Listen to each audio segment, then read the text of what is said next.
message que j'aimerais partager avec vous aujourd'hui par la grâce du Seigneur, voilà, j'aimerais parler du message et le messager. Le message et le messager. Voilà, aujourd'hui nous avons, dans le milieu chrétien, nous avons beaucoup de messages et nous avons beaucoup de messagers. Est-ce que tous les messages que nous écoutons viennent du Seigneur? Est-ce que tous les messagers qui nous transmettent un message de la part, du Seigneur en griffe, viennent vraiment de lui? Donc c'est quelque chose que le Seigneur me faisait voir, remarquer. Voilà, lorsque j'ai jeté un coup d'œil ici et là dans certains messages, j'écoutais un peu certains messages et certains messagers, je me suis rendu compte que beaucoup de messages ne viennent pas du Seigneur, ou beaucoup de messagers transforment le message qu'ils ont reçu de la part du Seigneur, ou diluent le message qu'ils ont reçu de la part du Seigneur, et ce message n'a plus de percussion dans le cœur des frères et sœurs qui devaient recevoir ou qui doivent recevoir ce message qui vient de la part du Seigneur, du trône d'Élohim. Donc c'est important de connaître qui sont les véritables messagers et quel est le véritable message. Ou encore, comment est-ce que le message du Seigneur, lorsque le message du Seigneur arrive, quel est le rôle que le message du Seigneur joue? Parce que la parole nous dit que le message, d'accord, c'est comme une graine qui est sémée dans le cœur d'un individu, d'accord, et qui est censée produire du fruit. On le voit dans Matthieu 13, d'accord, on voit les différents types de terre qui représentent les différents types de cœurs. Donc à chaque fois qu'un messager reçoit un message de la part d'Élohim, il doit s'atteler à donner le message correctement de A à Z, sans ajouter quoi que ce soit.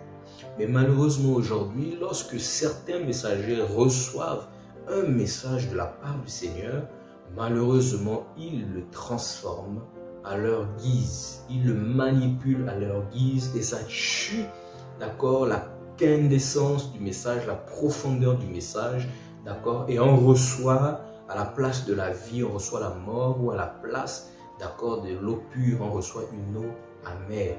Et ce que le Seigneur me faisait comprendre, en regardant certains messagers, je comprenais beaucoup de choses, que non seulement les gens aujourd'hui partagent des messages, d'accord, parce qu'ils veulent défendre un homme, d'autres partagent des messages parce qu'ils veulent se faire connaître, d'autres partagent des messages parce que ils ont entendu des choses dehors ou encore dans l'assemblée qu'ils viennent retransmettre dans leur enseignement, d'accord, ce qui vient tuer le message, ce qui ne vient pas donner la vie au message, parce que lorsque le Seigneur nous donne un message, il y a la vie qui va avec. Et alors j'aimerais vraiment qu'on prenne un passage dans le livre de Proverbes, chapitre 25. Merci Seigneur pour ta parole. Que ton esprit me guide au nom puissant des choix, au nom puissant de Jésus, que ton esprit m'assiste, Père, au nom de Jésus. Donc, nous sommes dans le livre de Proverbes chapitre 25 au verset 13. Proverbe 25 au verset 13. Alors, il est dit ceci: comme la fraîcheur de la neige au temps de la moisson, ainsi est un messager fidèle pour celui qui l'envoie. Vous comprenez? Il restaure l'âme de son maître. C'est magnifique. Il restaure l'âme de son maître. Je veux relire: comme la fraîcheur de la neige au temps de la moisson, ainsi est le messager fidèle pour celui qui l'envoie. Donc le messager doit être fidèle. Pour qui? Pour celui qui l'envoie. Donc un messager, d'accord, c'est quelqu'un qui a été envoyé. D'accord? Par qui? Par son chef, par son maître, par son intendant, etc. D'accord? Par son chef ou par celui qui le commande. D'accord? Et on voit ici, il restaure l'âme de son maître. Donc en le faisant, il restaure l'âme de son maître. D'accord? Et il apporte la joie dans l'âme de son maître, en fonction du message qu'il allait retransmettre. Un messager fidèle. Pourquoi on a mis le terme fidèle? Parce qu'il y a des messagers infidèles. D'accord? Qui ne vont pas retransmettre le message exactement comme ils l'ont reçu de la part d'Élohim. Vous voyez? Ils ne font pas ce que le Seigneur leur demande de faire. Donc voilà, ici, Proverbe nous fait comprendre, d'accord, que comme la fraîcheur de la neige au temps de la moisson, ainsi est un messager fidèle pour celui qui l'envoie. Ainsi est un messager fidèle pour celui qui l'envoie. D'accord? Il est comme une fraîcheur de la neige au temps de la moisson, au temps de récolter. Donc il y a cette fraîcheur-là. D'accord? Voilà, il restaure l'âme de son maître. Donc en agissant ainsi, il restaure l'âme de son maître. D'accord? On va prendre un autre passage dans le livre de Ésaïe. Ésaïe, chapitre 6. Ésaïe, chapitre 6, au verset 8. La Bible dit ceci: j'entendis la voix du Seigneur disant, qui enverrai-je et qui marchera pour nous? Qui enverrai-je et qui marchera pour nous? Je répondis, me voici, envoie-moi. Vous voyez un peu? Donc ici, on montre Elohim, d'accord, Yahweh, qui cherche à envoyer un messager. Parce que Elohim contient en lui beaucoup de messages. Des messages, d'accord, qui seront adressés à la race humaine. Parce que l'être humain, depuis la chute d'Adam, a besoin de restauration totale et définitive. Donc, Yahweh a envoyé son messager, son messager Yeshua, Jésus-Christ, sur la terre pour apporter un message ce message qui allait guérir l'humanité, transformer l'humanité, restaurer, d'accord, le premier Adam qui s'est corrompu. Alors, ce message est arrivé jusqu'à nous, ça a transformé nos cœurs, nous sommes sortis de la pratique du péché, bien que nous ne sommes pas, d'accord, totalement libres, définitivement libres du péché, parce qu'on porte en nous le péché avec cette chair. On sera définitivement et totalement libre du péché lorsque Jésus-Christ viendra enlever son église, ce corps de chair sera transformé, d'accord, ou encore lorsque le Seigneur va nous appeler au travers de la mort, là on sera libre totalement de ce corps de péché. Donc c'est encore en vivant dans ce corps de péché, dans cette tente, nous sommes dans un combat jour et nuit pour dire non au péché. C'est pourquoi le Seigneur a besoin des messagers. Le Seigneur veut envoyer des messagers afin de libérer la race humaine. Et toi qui me suis, tu peux être un messager ou tu peux être un potentiel messager de la part du Seigneur. Et si on se rend compte que le Seigneur dit, Isaïe dit, j'entendis la voix du Seigneur disant, qui enverrai-je? Donc le Seigneur se cherche des messagers. Ça peut être toi et ça peut être moi. Aujourd'hui, je prends la place du messager parce que le Seigneur a mis en moi, d'accord, dans mon cœur, un message à retransmettre à son peuple.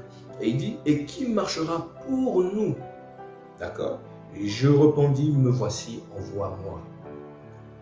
Aujourd'hui, quand tu vas dire aux gens que j'ai répondu à l'appel, on va te sortir tous les versets bibliques qui vont te prouver que c'est le Seigneur, d'accord, qui appelle un homme.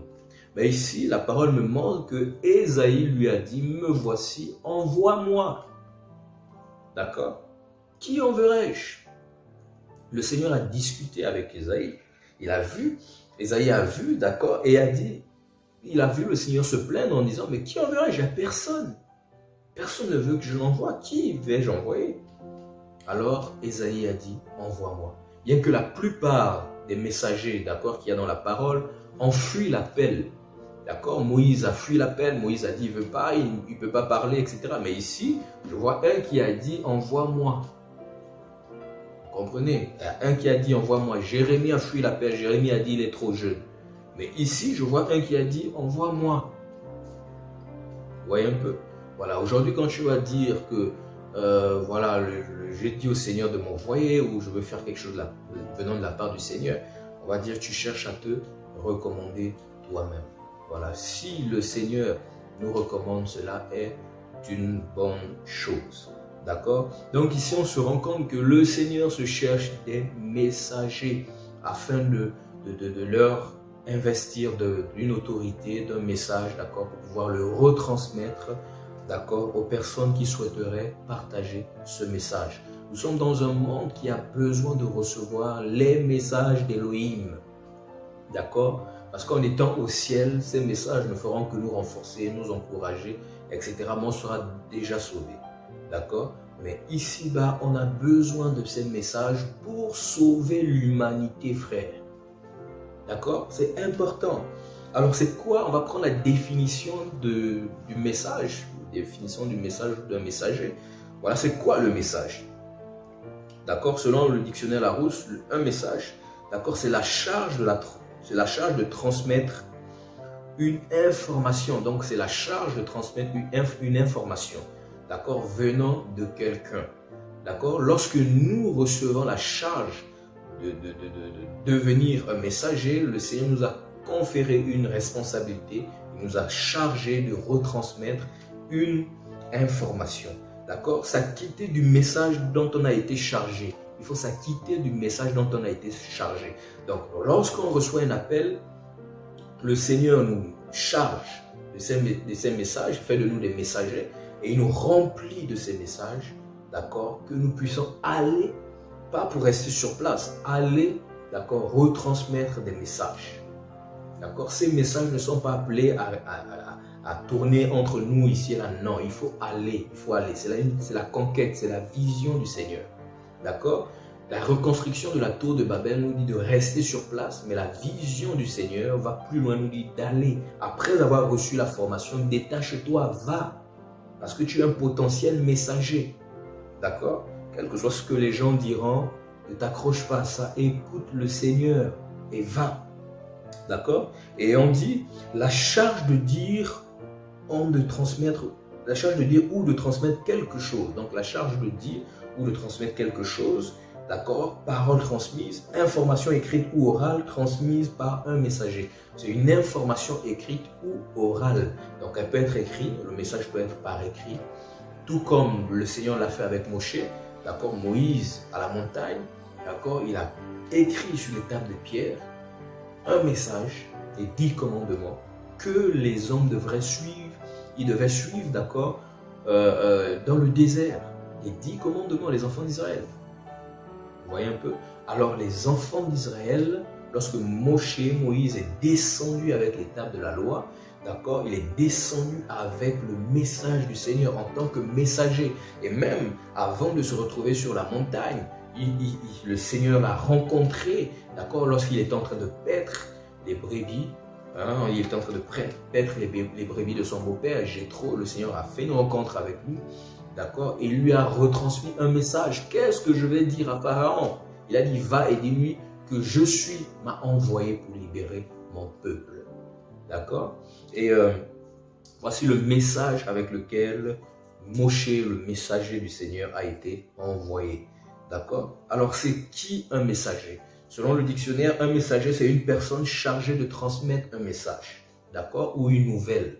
Or, pour nous qui sommes disciples de Yeshua, pour nous qui sommes disciples de Jésus, nous sommes des messagers, des potentiels messagers, d'accord, qui vont retransmettre une nouvelle. Quelle est la nouvelle? La bonne nouvelle.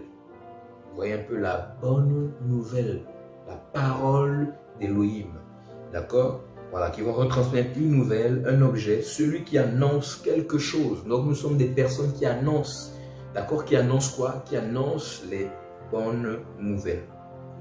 Voilà, celui qui annonce les bonnes nouvelles. Donc un messager en hébreu nous parle de tir. Donc tir nous parle de envoyé, messager, pivot de porte. Donc c'est quelqu'un qui joue voilà, vous voyez un peu les portes, quand on pousse la porte, d'accord, ça s'ouvre, ça se ferme, il joue, voilà, ce rôle de pivot, d'accord, c'est lui qui ouvre. Donc nous, tout comme Jean-Baptiste, hein, Jean-Baptiste a été la brèche, il a ouvert une brèche pour que Yeshua rentre, d'accord, il a joué de pivot, d'accord, pour que Yeshua rentre, avec quoi? Le message qu'il avait, voilà. Donc on a tellement de noms, on le verra, d'accord, des personnes qui ont été des potentiels ou qui ont été plutôt des messagers venant de la part du Seigneur. Donc la Bible nous présente plusieurs types de messagers. Hein. Voilà. Plusieurs types de messagers. Donc nous avons des messagers qui sont visibles et nous avons des messagers qui sont invisibles. Voilà, je vais m'expliquer. Les messagers qui sont invisibles, qu'on ne voit pas, ce sont des anges. Ils peuvent être invisibles comme ils peuvent être visibles aussi. D'accord? Donc je parle des messagers invisibles qui sont des anges, voilà, que le Seigneur envoie souvent et qui permet de se métamorphoser physiquement pour qu'on puisse les voir et nous retransmettre un message qui vient de la part du trône d'Élohim. D'accord? Ange qui nous parle de angelos en grec, qui nous parle de messager. Voilà, de messager. Et nous avons aussi les hommes. D'accord? Les hommes qui sont aussi des potentiels messagers. D'accord? Des potentiels messagers. On va prendre quelques passages pour appuyer ce que je dis. Dans le livre de Luc, Luc chapitre 1, à partir du verset 5, la Bible me dit ceci. Du temps d'Hérode, roi de Judée, il y avait un sacrificateur nommé Zacharie de la classe d'Abia.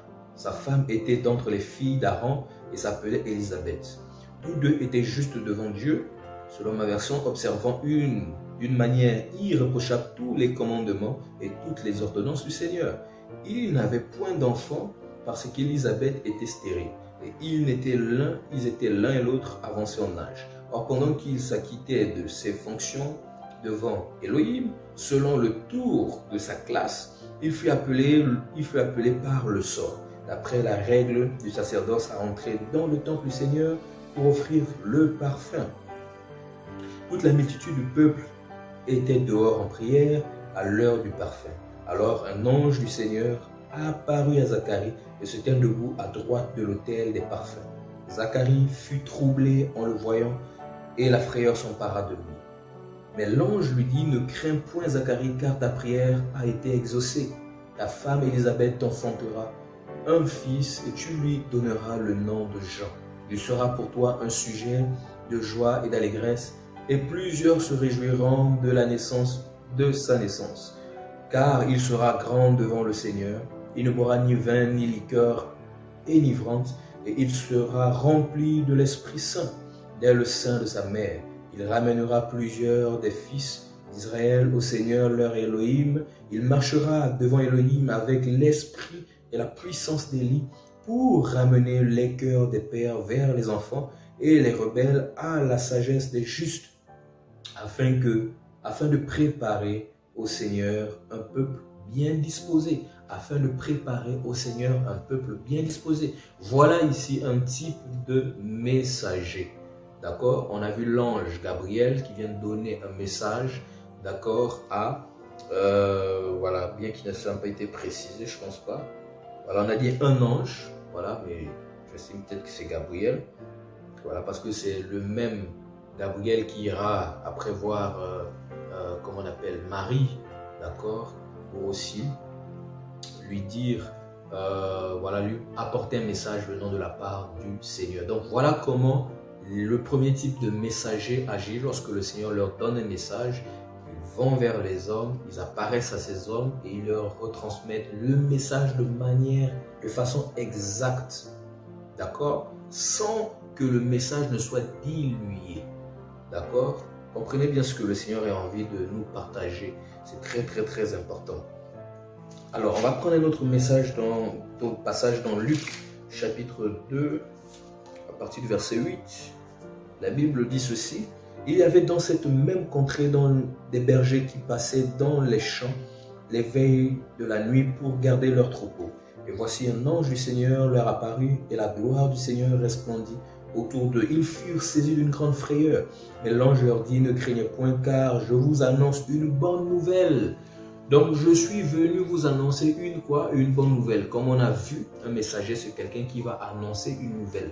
Donc ici, on voit que les anges sont venus, l'ange est venu apporter une nouvelle, d'accord, au berger.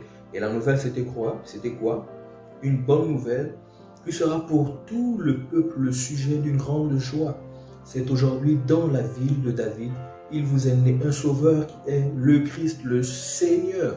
Donc vous voyez que les messages du Seigneur ont un but, d'apporter la joie, d'apporter la paix, d'apporter la restauration. Ça peut être des messages qui peuvent être des messages de reprimande, ça peut aussi être des messages d'encouragement, peu importe le type de message, ça a un but.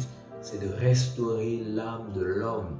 Ce n'est pas de détruire l'âme de l'homme. Non, non, non, non. Les messages du Seigneur ne viennent pas détruire l'âme de l'homme. Si vous voyez les hommes qui ont à cœur de détruire la vie des autres, ce ne sont pas des véritables messagers. Ce ne sont pas des véritables messagers. Les véritables messagers ont un but, c'est d'apporter la bonne nouvelle. Dans la bonne nouvelle, il y a des nouvelles qui apportent la joie, il y a des nouvelles qui peinent le cœur, voilà, qui t'emmènent à la repentance pour que tu puisses changer et que le Seigneur puisse te délivrer. D'accord? Donc voilà ici une bonne nouvelle. Au verset 11, on nous dit, c'est aujourd'hui dans la ville de David, il vous est né un sauveur et qui est le Christ, le Seigneur. Donc Mashiach, d'accord, l'Elohim. D'accord, l'Elohim. D'accord, c'est pareil lorsqu'on va dans Matthieu. Matthieu chapitre 3. On va voir un autre type de messager. Matthieu chapitre 3. À partir de verset 1, la Bible nous dit ceci. En ce temps-là, parut Jean-Baptiste prêchant dans le désert de Judée. En ce temps-là parut Jean-Baptiste, le même Jean-Baptiste que l'ange était venu annoncer, d'accord, le message à Zacharie, retransmettre le message d'Élohim, de la part d'Élohim à Zacharie, qu'il aurait un fils, sa femme Élisabeth allait enfanter. C'est son fils ici que nous voyons maintenant, Jean-Baptiste, d'accord, prêchant dans le désert de Judée, disant, repentez-vous car le royaume des cieux est proche. Voilà un messager qui a reçu de la part du Seigneur un message. Et le message, c'était quoi? Repentez-vous car le royaume des cieux est proche. Il avait pour but de préparer les cœurs, d'accord, à la repentance. D'accord, de préparer les cœurs à recevoir le Mashiach, à recevoir le Christ, qui lui aussi avait le message par excellence. D'accord? Et Jean-Baptiste ne s'est jamais détourné de son message. Et il dit ici, Jean est celui qui avait été annoncé par Ésaïe le prophète lorsqu'il dit, c'est ici la voix de celui qui crie dans le désert. Préparez le chemin du Seigneur. Vous voyez, c'est ça son message. Préparez le chemin du Seigneur.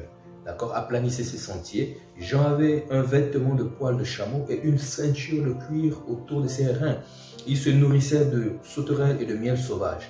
Les habitants de Jérusalem, de toute la Judée et de tout le pays des environs du Jourdain se rendaient auprès de lui. Et confessant leurs péchés, ils se faisaient baptiser par lui dans les eaux du Jourdain. Est-ce que vous voyez? Donc ici, on voit la mise en pratique du message reçu par comment il s'appelle, Jean-Baptiste, de la part d'Élohim. Jean-Baptiste a reçu un message, il a retransmis le message clairement et le message a porté son fruit. Frère, parce que le message a un but, le message avait un but. D'accord? Au verset 7. Mais voyant venir à son baptême beaucoup de pharisiens et de sadducéens, il leur dit, race de vipères, qui vous a appris à fuir la colère à venir? D'accord? Donc ces personnes ne voulaient même pas se repentir. Produisaient donc du fruit digne de la repentance, parce que Jean-Baptiste prêchait la repentance. Vous comprenez? Et il dit, et ne prétendez pas dire en vous, même nous avons Abraham pour père, car je vous déclare que de ces pierres-ci, Elohim peut susciter des enfants à Abraham. Déjà la cognée est mise à la racine des arbres. Tout arbre donc qui ne produira pas de bons fruits sera coupé et jeté au feu. Moi je vous baptise d'eau pour vous emmener à la repentance. Donc il ramène le message qu'il a reçu. D'accord? Si je vous baptise d'eau, c'est pour vous emmener à la repentance. Cette repentance à quel but? C'est de préparer vos cœurs, d'accord, à la venue du Mashiach, à la venue du Messie, d'accord, la venue du Christ. Et on nous dit, voilà, à la repentance, mais celui qui vient après moi est plus puissant que moi et je ne suis pas digne de porter ses souliers. Lui, il vous baptisera du Saint-Esprit et de feu. Il a son van à la main et il nettoyera son air et il amassera son blé dans le grenier, mais il brûlera la paille dans un feu qui ne s'éteint point. D'accord? Donc ici, il est en train de parler du Seigneur Jésus. Donc on voit ici un deuxième type de messager. Donc on a vu le premier type, les anges, le deuxième type, les hommes. D'accord? Il y a plusieurs types de messagers. Selon les Écritures, j'ai pu constater 3 types de messagers. Premier type de messager, on voit les anges. Deuxième type de messager, on voit l'homme, l'être humain. Troisième type de messager, on voit les animaux. D'accord? Les animaux sont des types de messagers aussi. D'accord? Lorsque l'homme ne retransmet pas clairement le message du Seigneur, ou lorsque l'homme ne veut pas comprendre le message du Seigneur, d'accord? Le Seigneur va aller jusqu'à prendre les animaux, d'accord? Pour pouvoir retransmettre son message à nouveau à l'homme. D'accord? Donc, ça nous rappelle l'histoire avec Pierre. Le Seigneur a dit à Pierre, lorsque le coq chantera 3 fois, d'accord? Le coq va chanter 3 fois et tu m'aurais déjà régné. Est-ce que vous voyez un peu? Et lorsque Pierre va régner le Seigneur 3 fois, et lorsque le coq va chanter, il va se souvenir du message du Seigneur. Donc le coq a envoyé un message à Pierre pour dire, voilà le signe que Yeshua t'avait bel et bien dit. On voit aussi un autre type de messager qui ne voulait pas faire la volonté du Seigneur, d'accord? Qui est simplement le prophète, comment il s'appelle? Il y a Balaam et Balak, d'accord? Balaam qui ne voulait pas faire la volonté du Seigneur. Il est allé voir le Seigneur lui a dit, ce n'est pas bon, que je ne veux pas te voir là-bas, n'y va pas, ne maudis pas ce peuple. Il s'est entêté et il a fait sa propre volonté. Il a tué le message du Seigneur en lui et il allait faire n'importe quoi, faire des alliances avec d'autres divinités pour pouvoir maudire le peuple du Seigneur. Et il a fini par mourir, bien aimé. Il a fini par mourir. Alors, on voit Matthieu chapitre 4, à partir du verset 12. Jésus ayant appris que Jean-Baptiste était livré, se retira dans la Galilée. Il quitta Nazareth et vint demeurer à Capernaum, situé près de la mer, dans le territoire de Zabilan et de Nephtali, afin que s'accomplisse ce qui a été annoncé par Isaïe le prophète, le peuple de Zabilan et de Nephtali, de la contrée voisine de la mer, du pays au-delà de Jourdain et de la Galilée des pays, des païens. Ce peuple assis dans les ténèbres a vu une grande lumière, et sur ceux qui étaient assis dans la région et l'ombre de la mort, la lumière s'est levée. Dès lors, Jésus commença à prêcher et à dire, repentez-vous, car le royaume des cieux est proche. Vous comprenez? Dès lors, Jésus commença à prêcher et à dire, repentez-vous, car le royaume des cieux est proche. Donc voilà ici Yeshua, qui était aussi un messager venant d'Élohim. Il est venu avec un message. Et le message, c'est quoi? Repentez-vous, car le royaume des cieux est proche. La bonne nouvelle. Il est venu appeler les hommes à la repentance et rappeler aux hommes que le royaume des cieux est en train d'arriver. Il est proche. Donc la repentance va vous permettre de rentrer dans son royaume. D'accord? Il dit, je vous présente la vie et la mort, mais je vous conseille de choisir la vie. Car en choisissant la vie, ça va vous permettre de rentrer au ciel pour l'éternité. Mais en choisissant la mort, vous allez aller en enfer, dans le lac de feu pour l'éternité. Un feu qui ne s'éteint point. Bien-aimé, moi, je t'invite à faire le bon choix, celui de suivre Yeshua, pour que lui aussi se serve de toi, pour que tu sois un messager, parce que tu es un potentiel messager. Qu'on ne te fasse pas croire que tu n'es pas un messager. Nous tous, nous sommes des messagers, frères, venant de la part du Seigneur. Lorsque nous donnons notre vie au Seigneur, nous sommes devenus des potentiels messagers. Maintenant, ça dépend du type de message que le Seigneur retransmet à chacun.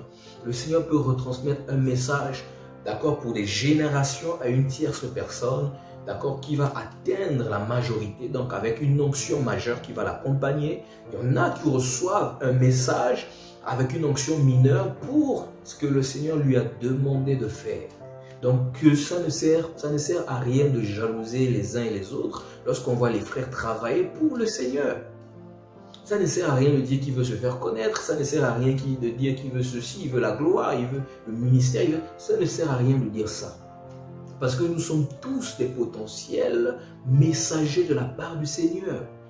Ce qui emmène, selon moi, certaines personnes à parler comme ça, parfois c'est la jalousie, parfois c'est les mauvaises pensées, parfois c'est l'aigreur, parfois c'est un mauvais cœur, c'est la méchanceté, c'est tout.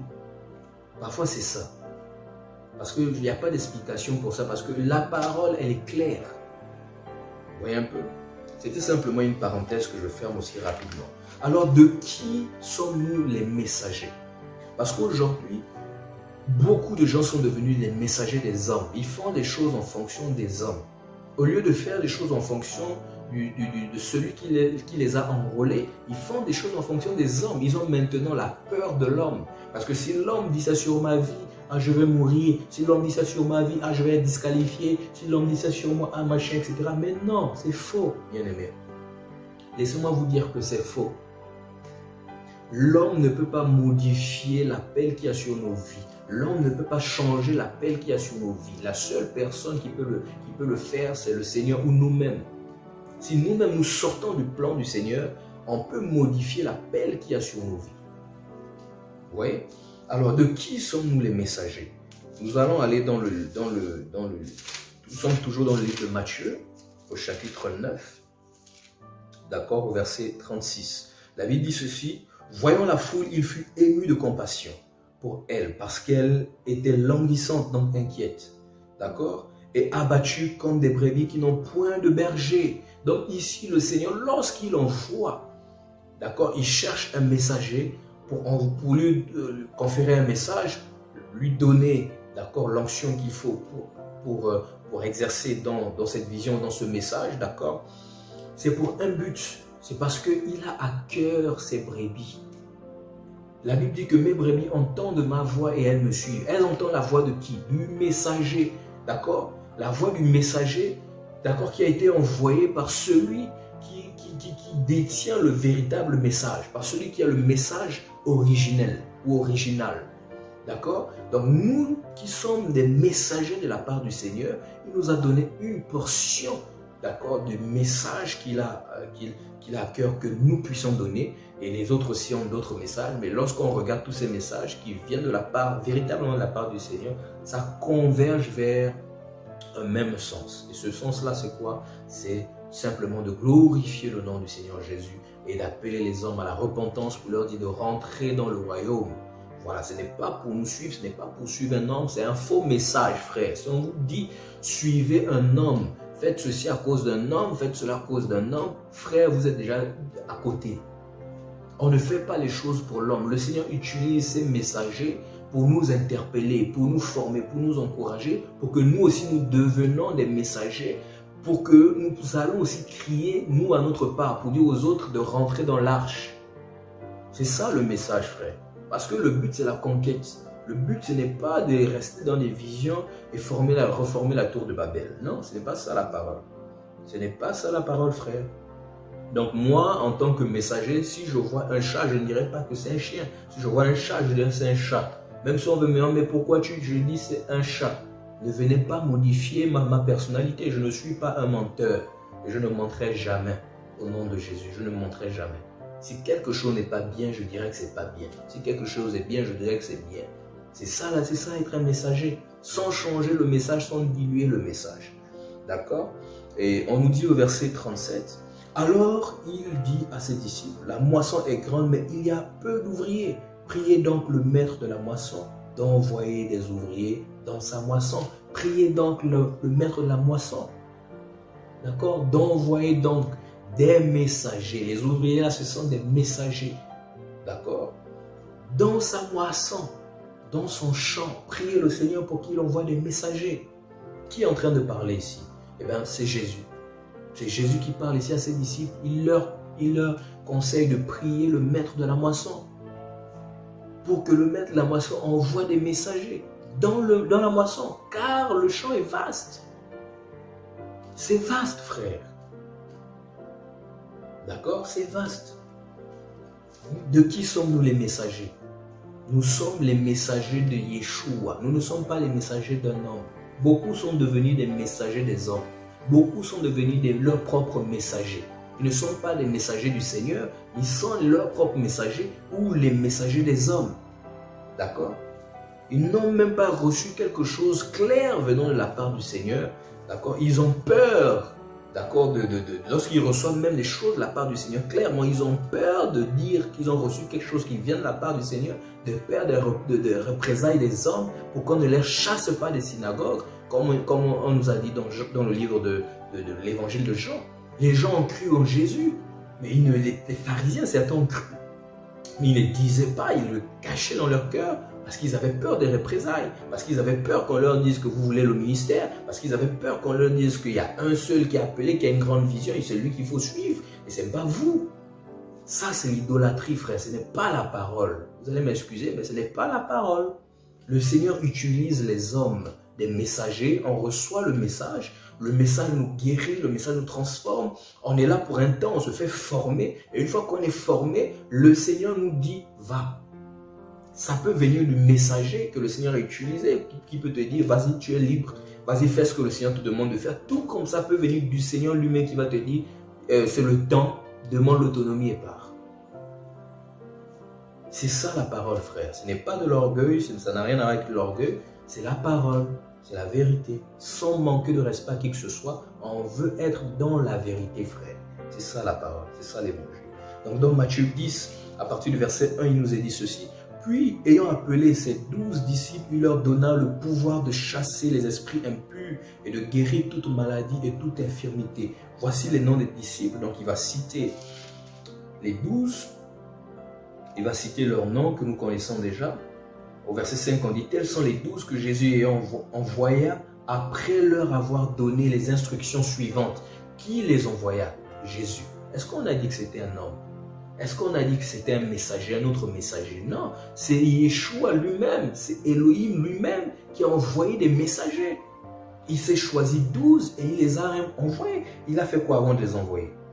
Il dit, il les a donné des instructions. Ces instructions, c'est quoi? Des messages. Il les a donné des messages, des instructions. N'allez pas vers les pays et n'entrez pas vers les païens, autant pour moi, et n'entrez pas dans les villes des Samaritains. Parce que pour le moment, ce n'était pas le temps pour eux de recevoir la bonne nouvelle. Ce n'était pas encore pour eux, c'était pour Israël. Allez prêcher et dites le royaume, allez plutôt vers les brebis perdues de la maison d'Israël. Donc c'était d'abord pour Israël.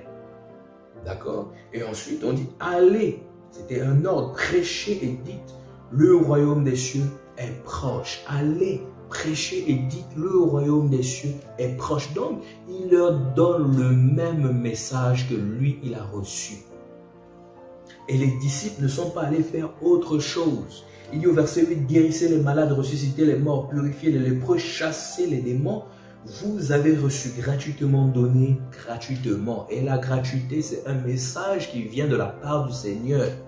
On a reçu gratuitement, donné gratuitement. C'est ça la parole. Ne prenez ni or, ni argent, ni monnaie dans vos ceintures, ni sac pour le voyage, ni deux tuniques, ni souliers, ni bâtons, car l'ouvrier mérite sa nourriture.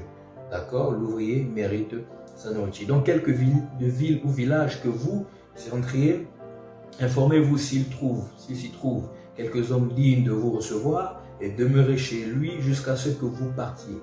En entrant dans la maison, saluez la maison, saluez-la. Et si la maison est digne, que votre paix vienne sur elle, et si elle n'est pas digne, que votre paix retourne à vous. Donc, lorsque vous recevez des messagers, lorsque le Seigneur envoie des messagers dans une nation, d'accord, il envoie ces messagers dans une nation pour la formation, pour encourager, etc. Vous qui les recevez, d'accord, recevez-les bien, parce que derrière la réception, il y a une bénédiction. Si vous ne les recevez pas bien, si vous murmurez contre les messagers, quel que soit son âge, quelle que soit sa grâce, qui il peut être, s'il a été réellement envoyé par le Seigneur pour vous former, pour vous encourager, pour vous bénir, d'accord? La chose à faire, c'est quoi? Recevez bien le messager. Même si le messager, pendant sa mission, vous reprend, vous corrige, ça fait partie de l'évangile, ça fait partie de sa mission. Mais si vous refusez le message du Seigneur, regardez ce que la parole dit. Il dit au messager, si vous voyez que la maison est digne, que la paix reste dans cette maison, alors vous dites, vous la saluez, vous laissez la paix. Mais si vous voyez que cette maison n'est pas digne de recevoir, d'accord, il dit ici, et si la maison en est digne, que votre paix vienne sur elle. Mais si elle n'en est pas digne, que votre paix retourne à vous. Que votre paix retourne à vous. Donc si le messager se rend compte qu'il n'a pas été bien accueilli, qu'il a été murmuré, qu'il a été traité de tous les noms, pendant la mission même, ou après la mission, d'accord, il peut dire que ma paix ou que cette paix, d'accord, retourne à moi. Lorsqu'on ne vous recevra pas et qu'on n'écoutera pas vos paroles, sortez de cette maison ou de cette ville et secouez la poussière de vos pieds. Je vous le dis en vérité, au jour du jugement, le pays de Sodome et de Gomorrhe sera traité moins rigoureusement que cette ville-là. D'accord? Donc, il est très important. Lorsqu'un messager dit « Je ne viens plus dans cette nation » ou « Je ne viens plus dans cette assemblée » ou « Je ne viens plus dans tel endroit », d'accord? C'est pas parce que le messager lui-même il veut le faire, mais c'est parce qu'il s'est rendu compte que cette maison n'était pas digne de recevoir, d'accord, le message qu'il a reçu, la formation ou le plan que le Seigneur lui avait mis à cœur pour cette nation. Donc faisons très attention, bien-aimés. Si un messager qui vient de la part du Seigneur se lave les mains quelque part, comprenez déjà que ce n'est plus bon. Dans cet endroit-là, ce n'est plus bon. Ce n'est plus bon. Ce n'est plus bon, frère. Ça veut dire que il n'est plus en paix. Se laver les mains veut dire que je suis main blanche de tout ce qui se passe dans cette assemblée. Et je ne suis plus en paix avec cette assemblée. D'accord? C'est vraiment se laver les mains. Faisons attention, bien-aimés, de ne pas frustrer les messagers du Seigneur. D'accord? Les véritables messagers du Seigneur. Faisons très attention. D'accord? Et de qui sommes-nous les messagers? C'est ça.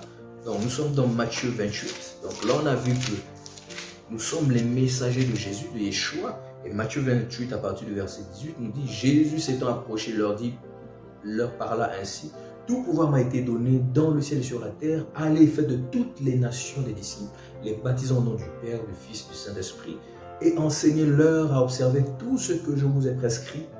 Et voici, je suis avec vous tous les jours jusqu'à la fin du monde. Voilà un message qui a été retransmis, d'accord, à ceux qui étaient des potentiels messagers, qui sont devenus des apôtres par excellence.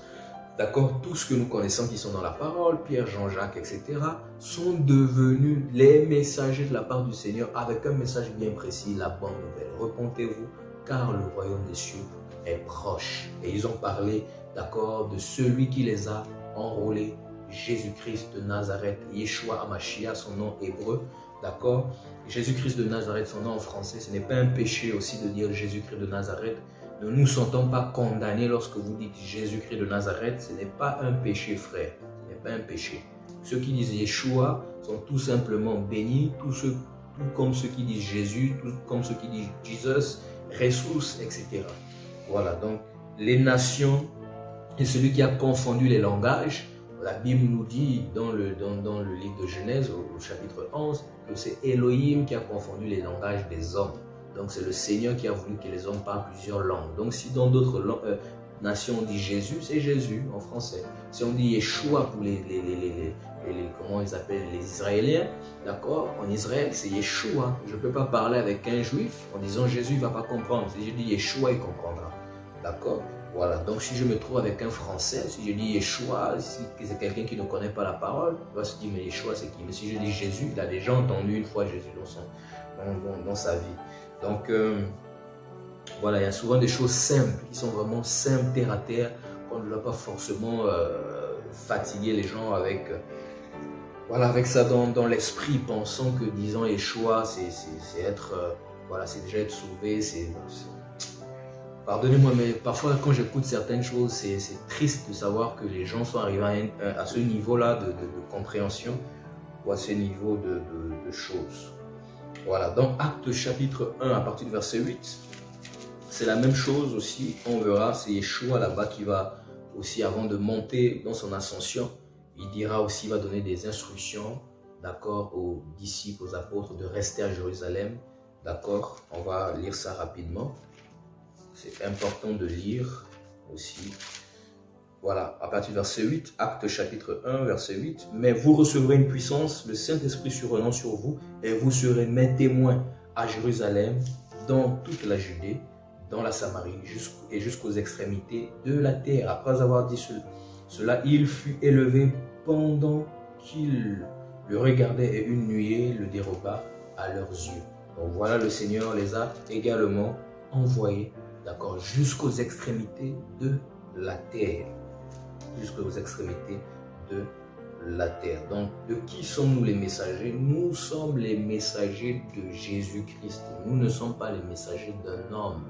C'est pourquoi n'ayons pas peur des hommes. Ayons plutôt peur de celui qui peut tuer l'âme et plutôt le corps et emmener l'âme dans la géhenne.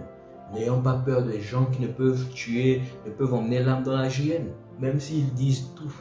Laissons le Seigneur, frère, laissons le Seigneur nous justifier. Laissons le Seigneur faire les choses dans nos vies. Laissons le Seigneur, soyons aussi un peu à l'écoute du Seigneur, frère.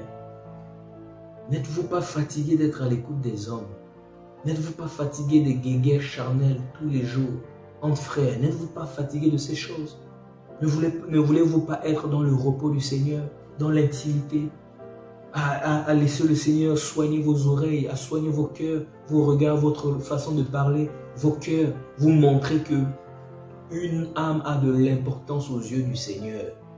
Une âme, quelle que soit l'âme, elle a de l'importance aux yeux du Seigneur. Une âme, on ne détruit pas une âme pour être détruite. On ne tue pas un frère ou une soeur ou un païen parce qu'on a envie. Non. Ou parce que sa tête ne nous plaît plus, c'est fini, on veut tuer, on veut voir la chute de la personne, on veut voir la mort de la personne. Mes frères, c'est pas ça l'évangile. L'évangile, c'est la bonne nouvelle. L'évangile, c'est la réconciliation, c'est la paix, c'est la restauration. C'est ça l'évangile, bien-aimé. Bien-aimé. 7, verset 16. Voilà, Jésus leur répondit, ma doctrine n'est pas de moi, mais de celui qui m'a envoyé. Waouh!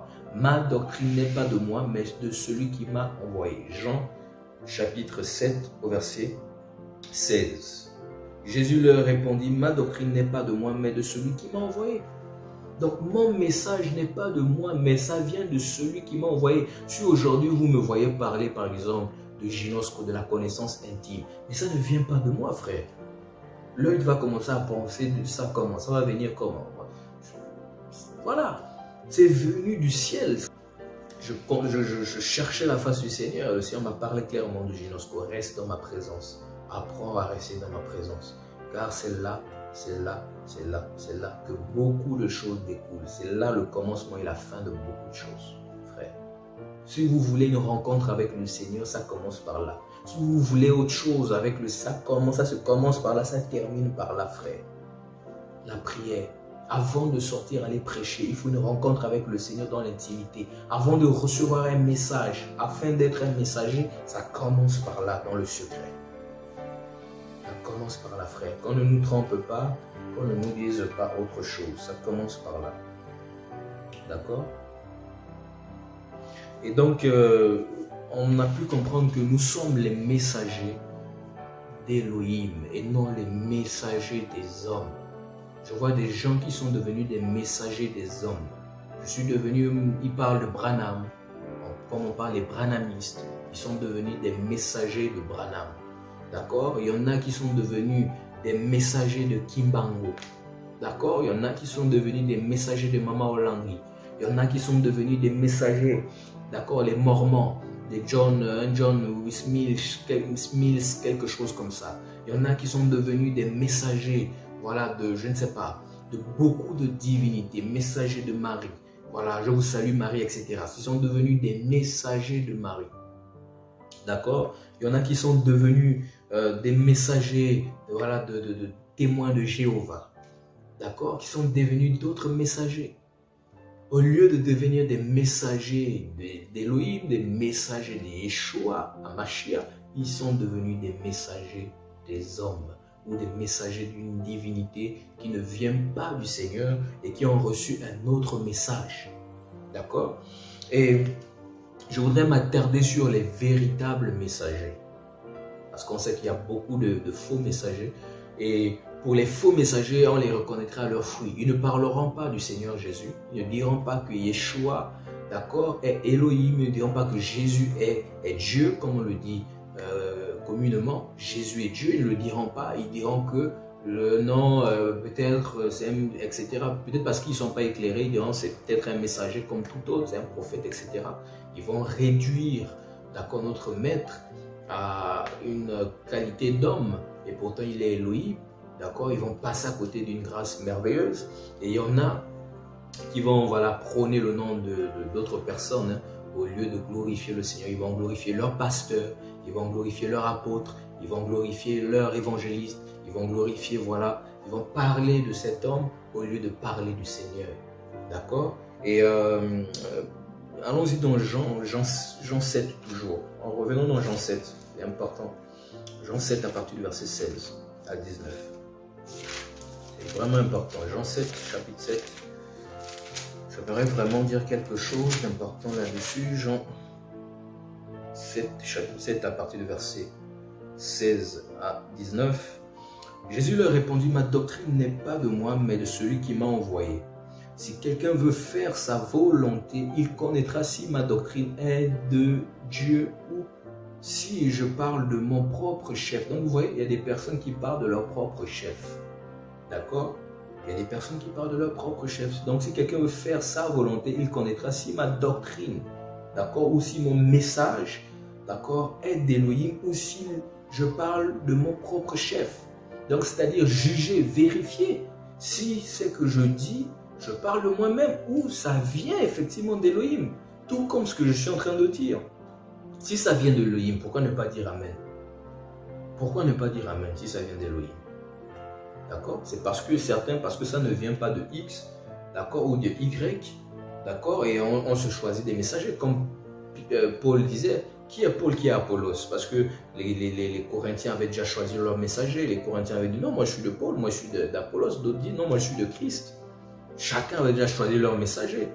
Comme vous pouvez choisir les messagers aujourd'hui, ah non, moi je suis de tel sur YouTube, ah moi je suis de l'un autre tel, ah mais celui-là il prêche bien, moi j'aime l'écouter.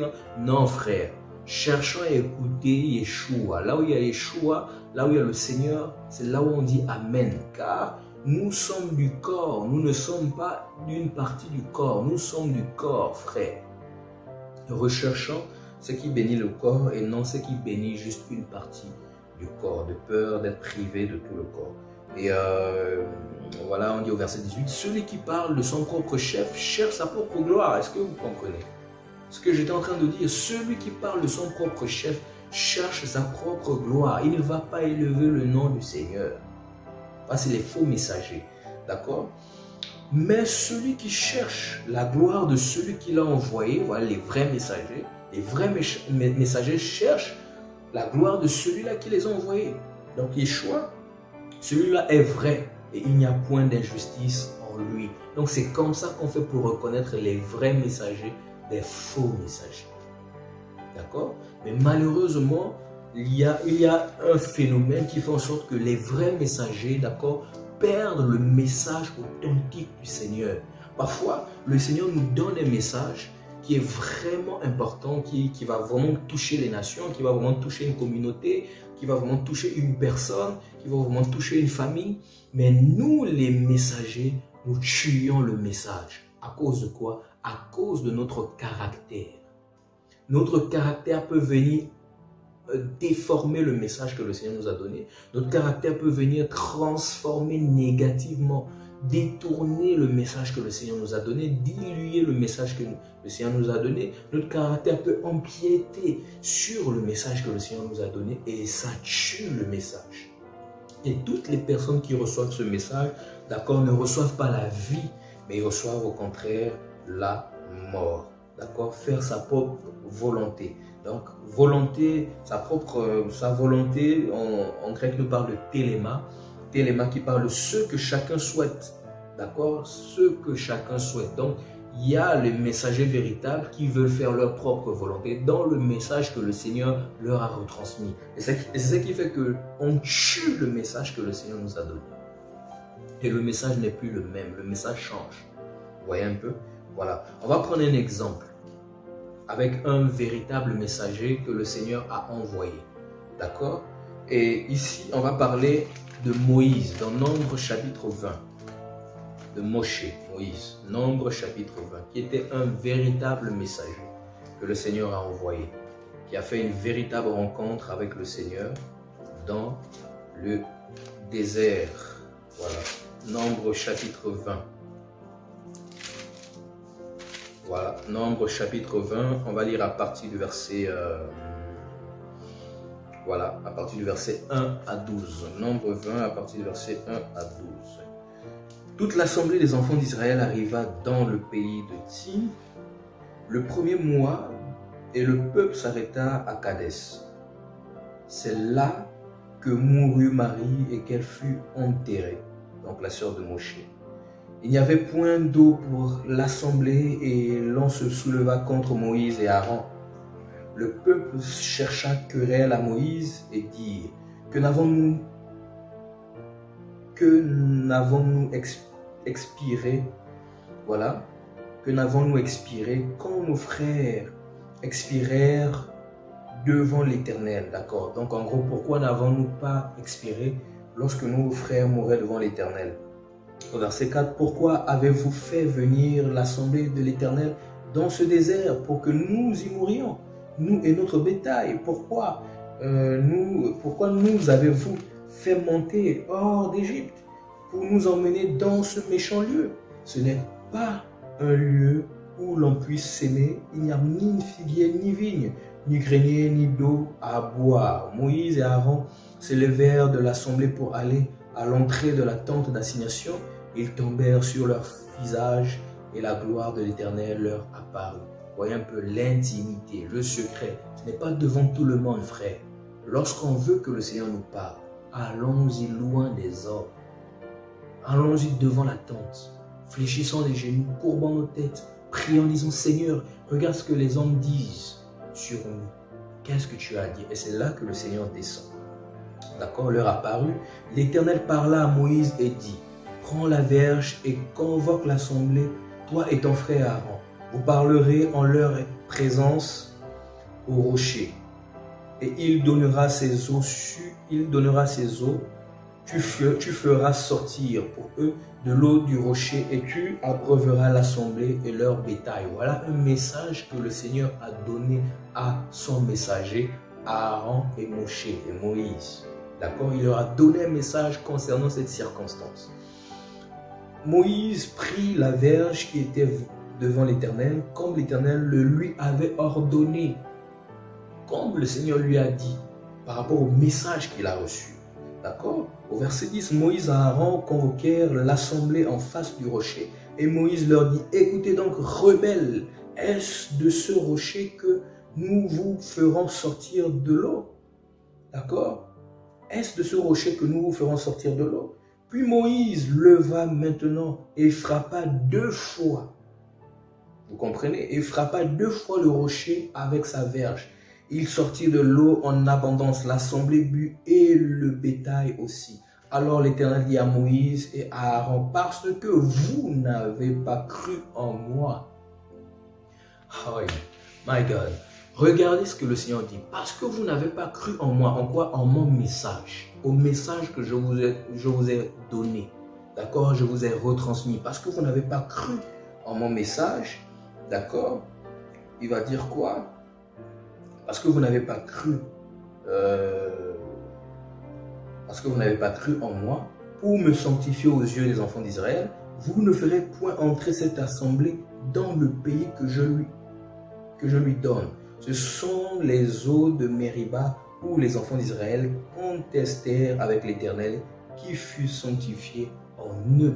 Donc voilà un messager, d'accord, qui n'a pas écouté le message du Seigneur, qui n'a pas retransmis au peuple comme il se doit le message qu'il a reçu de la part du Seigneur. Jusqu'ici, ça allait très bien. Tous les messages que Moshe recevait de la part du Seigneur, d'accord, il les retransmettait très bien. Mais il fut un temps où Moshe, d'accord, lorsqu'il a reçu, d'accord, plus il avançait, lorsqu'il a reçu un autre message de la part du Seigneur, il n'a pas obéi. Alors qu'est-ce qui s'est passé? Le Seigneur lui a, au lieu de frapper une seule fois, d'accord, pour que le peuple soit abreuvé, il frappa 2 fois. Donc son caractère a pris le dessus sur le message et ça a tué le message. D'accord? Donc en frappant 2 fois, le Seigneur va lui répondre en lui disant: parce que vous n'avez pas cru en mes paroles, vous n'avez pas eu foi en moi, d'accord, vous n'allez pas rentrer dans la terre promise, vous n'allez pas faire rentrer ce peuple dans la terre promise. Et pourtant, ils étaient appelés à faire rentrer ce peuple dans la terre promise.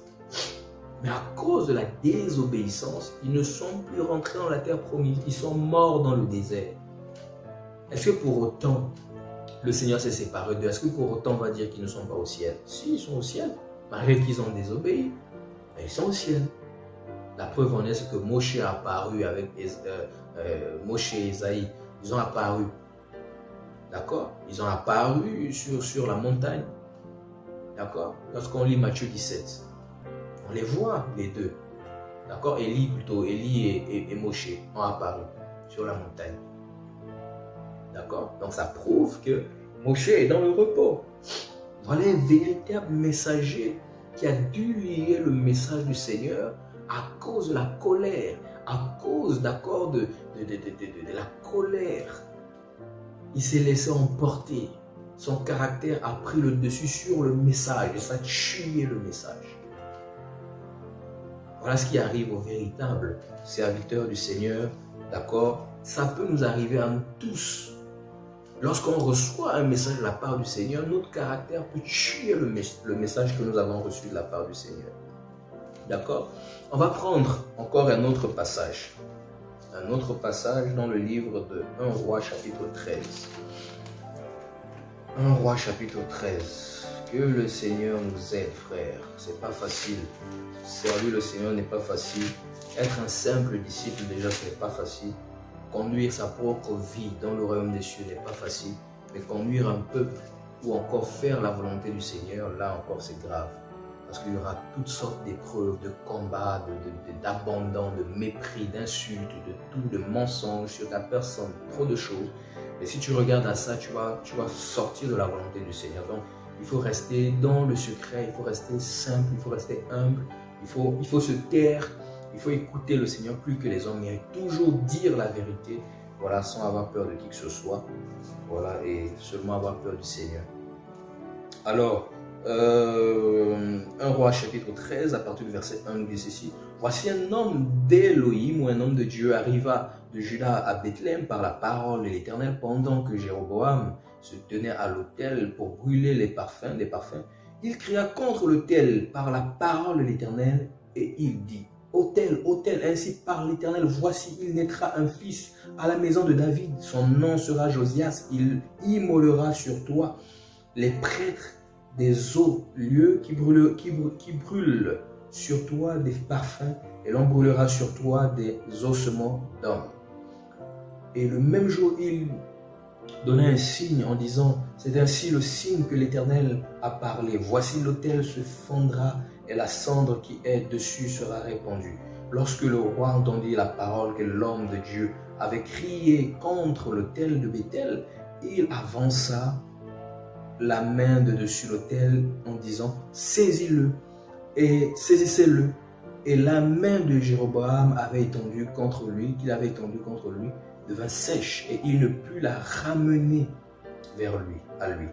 L'autel se fondit et la cendre qui était dessus fut répandue selon le signe qu'avait donné l'homme de Dieu par la parole de l'Éternel. Alors le roi prit la parole et dit à l'homme de Dieu: implore l'Éternel ton Dieu et prie pour moi afin que je puisse retirer ma main. L'homme de Dieu implora l'Éternel et le roi puis retira la main qui fut comme auparavant. Le roi dit à l'homme de Dieu: entre avec moi dans la maison, tu prendras quelque nourriture et je te donnerai un présent. Vous voyez un peu l'appel où la grâce du Seigneur peut attirer vers nous, d'accord, les faveurs des hommes, les biens des hommes, d'accord. Et beaucoup de messagers, d'accord, qui ont accepté ces choses sont morts.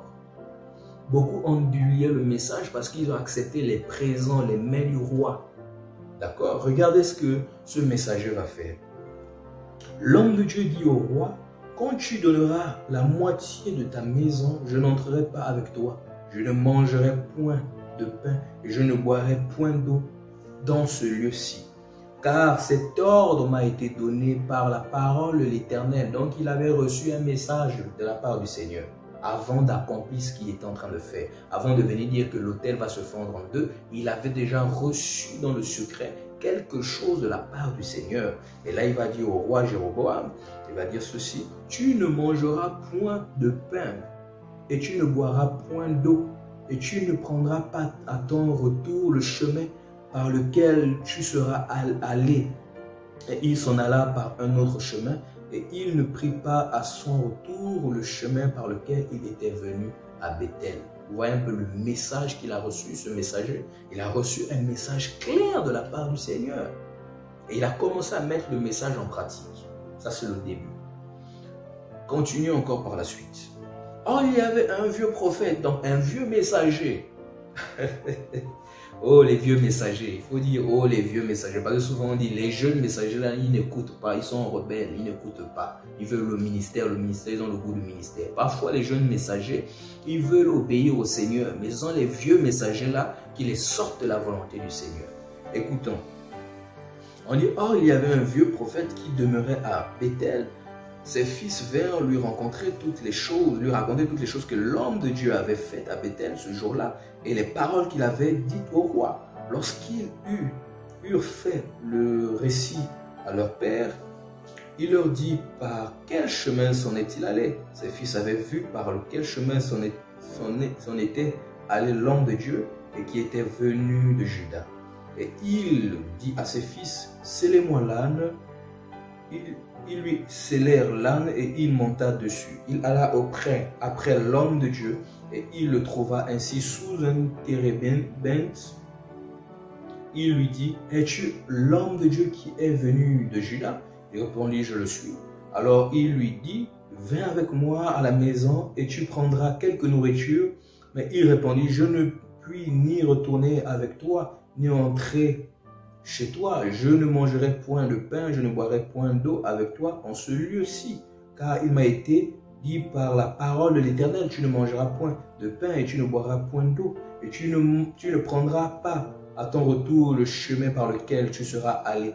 Et il lui dit, moi aussi je suis prophète comme toi. Wow. Moi aussi je suis messager comme toi. Moi aussi je suis messager comme toi. Et je suis un vieux messager. J'ai de l'expérience. Le Seigneur a fait des choses avec moi qu'il n'a pas encore fait avec toi. Qu'est-ce que tu peux me dire? Frère, voyez un peu. Et on peut être intimidé par ces choses. Et pourtant, on a reçu quelque chose de clair venant de la part du Seigneur. Mais parce qu'on a prêté oreille, d'accord, au vieux messager, d'accord, on va se dire, ah tiens, il a peut-être raison. Je me trompe. Je suis peut-être dans l'orgueil, je ne fais pas la volonté du Seigneur. C'est pas bien. Vous voyez, pourtant, le jeune messager avait reçu quelque chose de la part du Seigneur qu'il répétait à tout le monde qui voulait l'entendre. D'accord? Et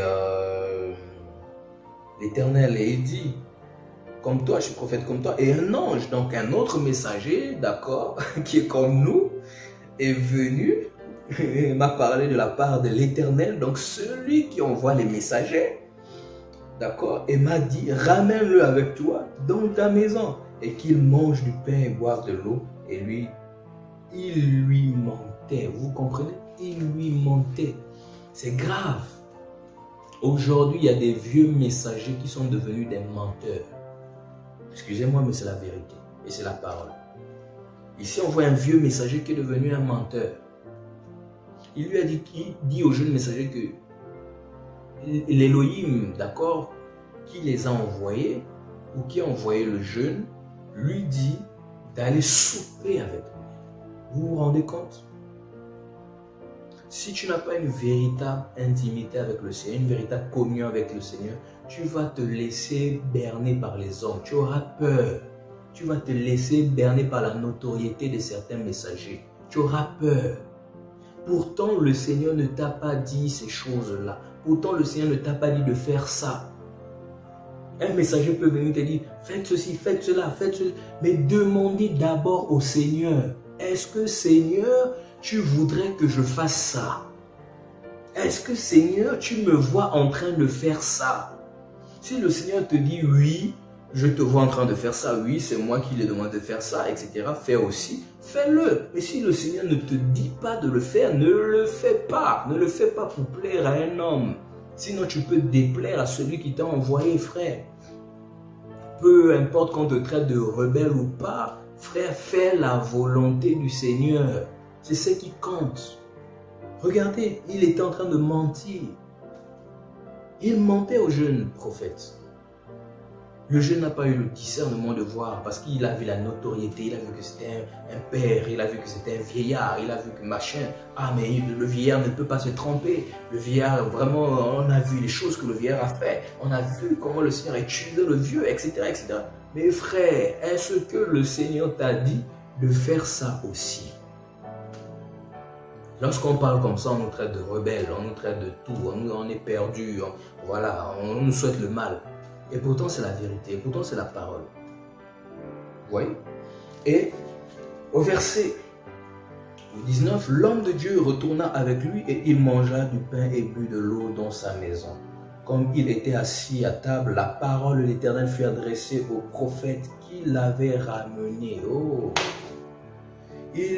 Il cria à l'homme de Dieu qui était venu de Juda, ainsi par l'Éternel, parce que tu as été rebelle à l'ordre de l'Éternel et que tu n'as pas observé le commandement que l'Éternel, ton Dieu, t'a donné, parce que tu es retourné et que tu as mangé du pain et bu de l'eau dans le lieu dont il t'avait dit, tu ne mangeras point de pain et tu ne boiras point d'eau, ton cadavre n'entrera pas dans le sépulcre de tes pères. Vous comprenez?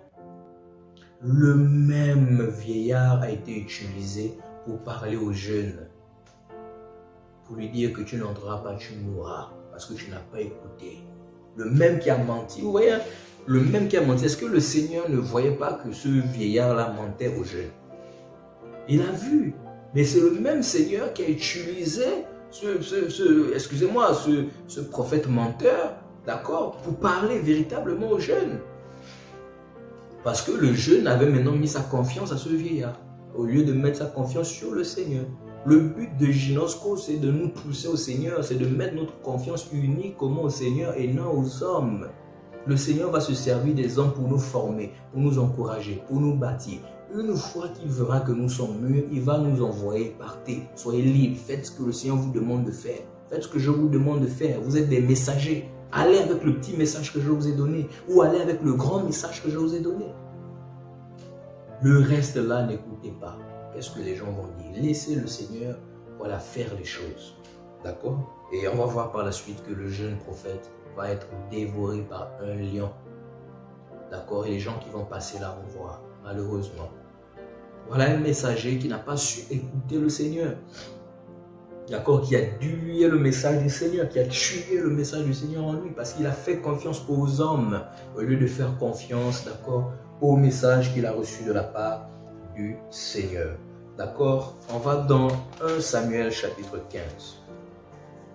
Que le Seigneur m'aide à retransmettre ce qu'il m'a mis à cœur, parce que beaucoup font ces erreurs-là. 1 Samuel chapitre 15. D'accord, on va lire à partir du verset même 1. Samuel dit à Saoul, c'est moi que l'Éternel a envoyé pour poindre roi de son peuple sur Israël. Écoute donc ce que dit l'Éternel. Ainsi parle l'Éternel des armées. Je me souviens de ce qu'Amalek fit à Israël lorsqu'il lui ferma le chemin à sa sortie d'Égypte. Va maintenant, frappe Amalek et dévouer par interdit tout ce qui lui appartient. Tu ne l'épargneras point et tu feras mourir hommes et femmes, enfants, nourrissants, bœufs et brebis, chameaux et ânes. Saoul convoqua le peuple d'Israël. Saoul convoqua le peuple et en fit la revue à Télaïm. Il y avait 200 000 hommes de pied et 10 000 hommes de Juda. Saoul marcha jusqu'à la ville d'Amalek et mit une embuscade dans la vallée. Il dit aux Kénéens, allez, retirez-vous, sortez du milieu d'Amalek afin que je ne vous fasse pas périr avec lui, car vous avez eu de la bonté pour tous les enfants d'Israël lorsqu'ils montèrent d'Égypte. Et les Kénéens se retirèrent du milieu d'Amalek. Saoul bâtit Amalek depuis Avila jusqu'à Chour, qui est en face de l'Égypte. Il prit vivant Agag, roi d'Amalek, et il dévoua par interdit tout le peuple en le passant au fil de l'épée. Mais Saoul et le peuple épargnèrent Agag et les meilleures brebis, les meilleurs bœufs, les meilleures bêtes de la seconde portée des agneaux gras. Et tout ce qu'il y avait de bon, ils ne voulurent pas le dévorer par interdit. Et ils dévorèrent seulement tout ce qui était méprisable et chétif. L'Éternel adressa la parole à Samuel, et lui dit: je me repens d'avoir établi Saoul pour roi, car il se détourne de moi, et il n'observe point mes paroles. Samuel fut irrité, et il cria à l'Éternel toute la nuit. Vous voyez un peu, ici on a deux types de messagers. À l'époque, sous l'Ancienne Alliance, le Seigneur parlait au roi, il parlait, voilà, son esprit était sur les rois, les prophètes et les sacrificateurs. Donc, il s'adressait à ces trois types de personnes, d'accord, en particulier. Et là, l'un de ces messagers qui était le roi, Saoul, n'obéissait plus, d'accord, au message qu'il recevait de la part du Seigneur, d'accord.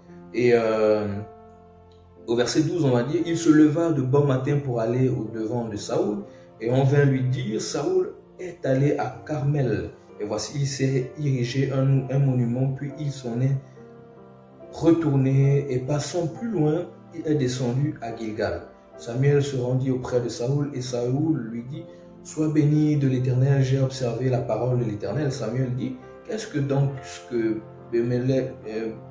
bêmellement de brebis qui parvient à mes oreilles, et ce mugissement de bœufs que j'entends? Saoul répondit: ils les ont amenés de chez les Amalécites, parce que le peuple a épargné les meilleures brebis et les meilleurs bœufs, afin de les sacrifier à l'Éternel ton Dieu, et le reste nous l'avons dévoué par interdit. Samuel dit à Saoul: arrête, et je te déclarerai ce que l'Éternel m'a dit cette nuit. Et Saoul lui dit: parle. Samuel dit: lorsque tu étais petit, à tes yeux, n'es-tu pas devenu le chef des tribus d'Israël? Et l'Éternel t'a-t-il pas oint pour que tu sois roi d'Israël? L'Éternel t'avait fait partir en disant: va et dévoue par interdit ces pécheurs, les Amalécites, et tu leur feras la guerre jusqu'à ce que tu les aies exterminés. Pourquoi n'as-tu pas écouté la voix de l'Éternel?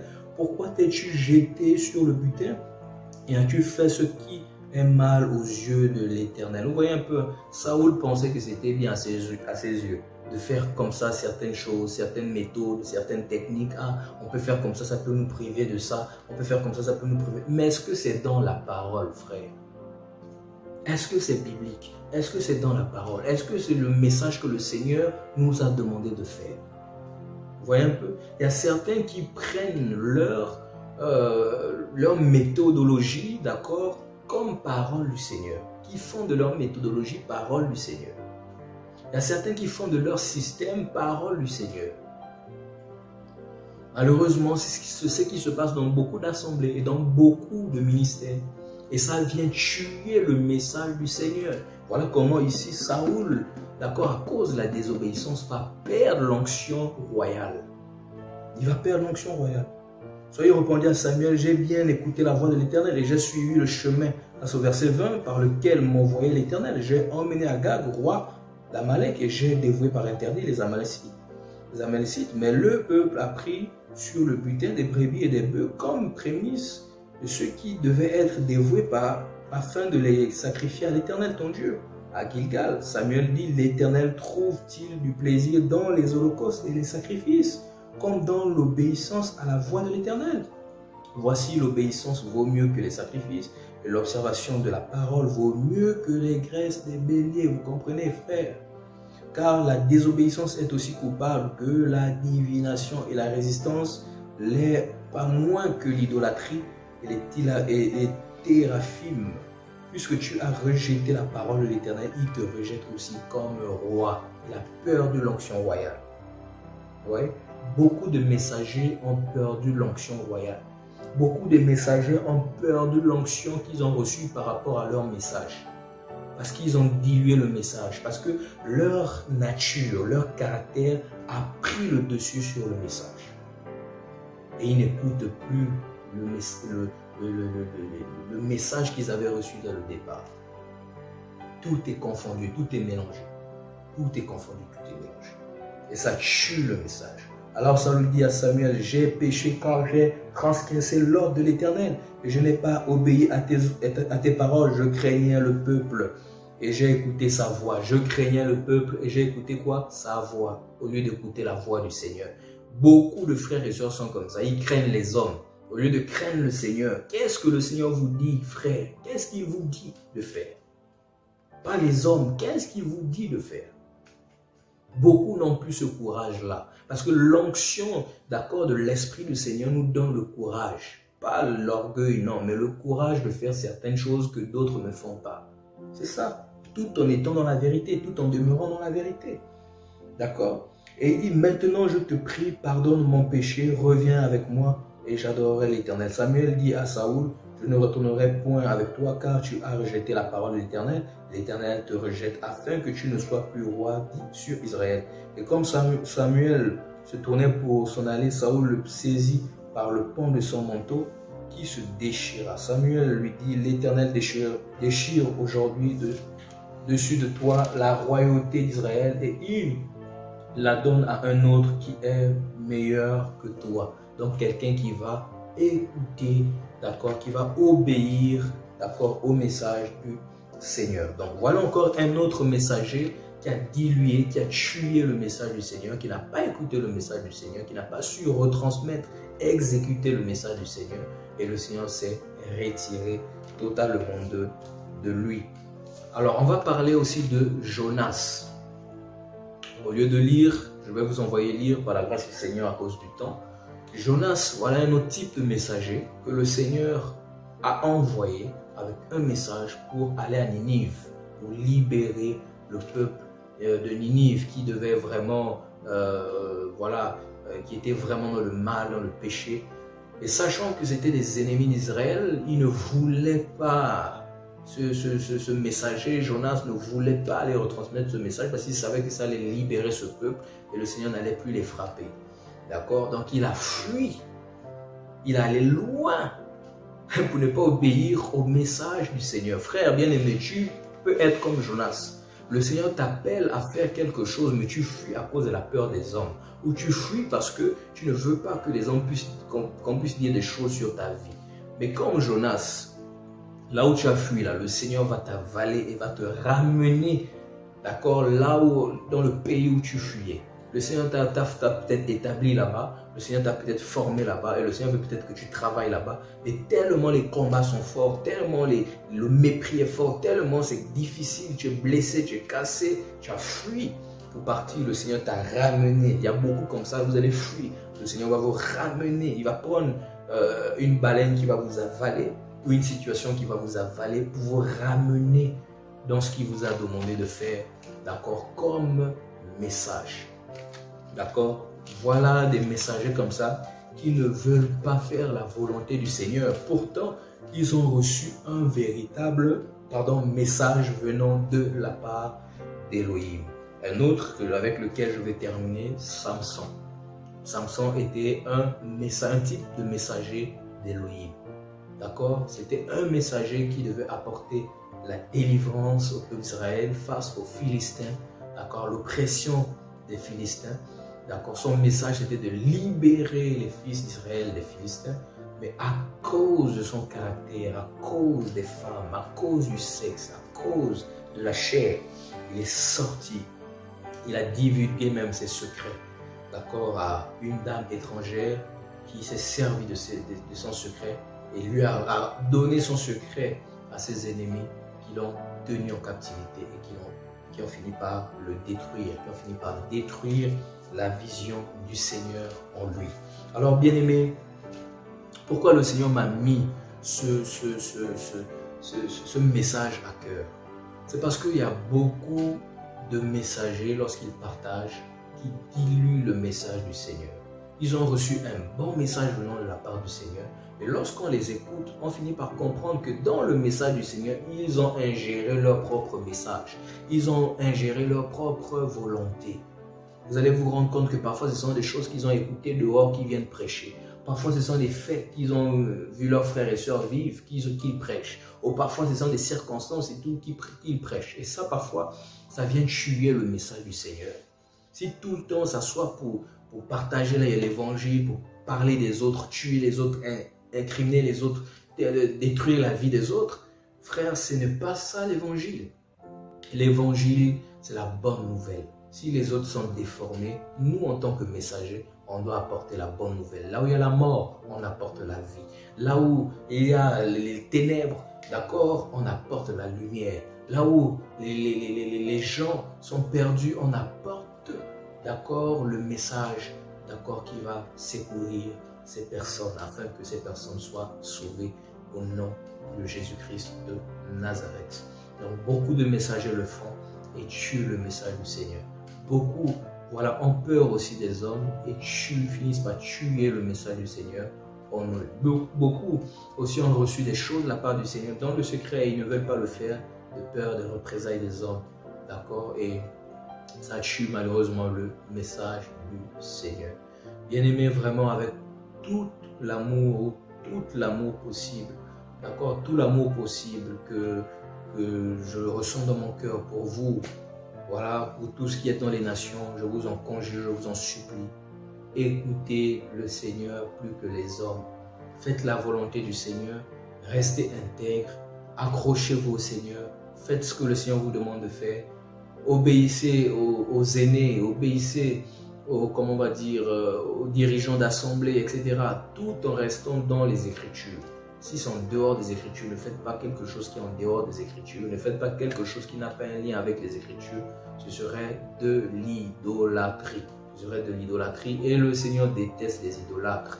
Frère, faites la volonté du Seigneur le plus simplement possible. Ne maudissez personne, ne jugez personne, n'insultez personne.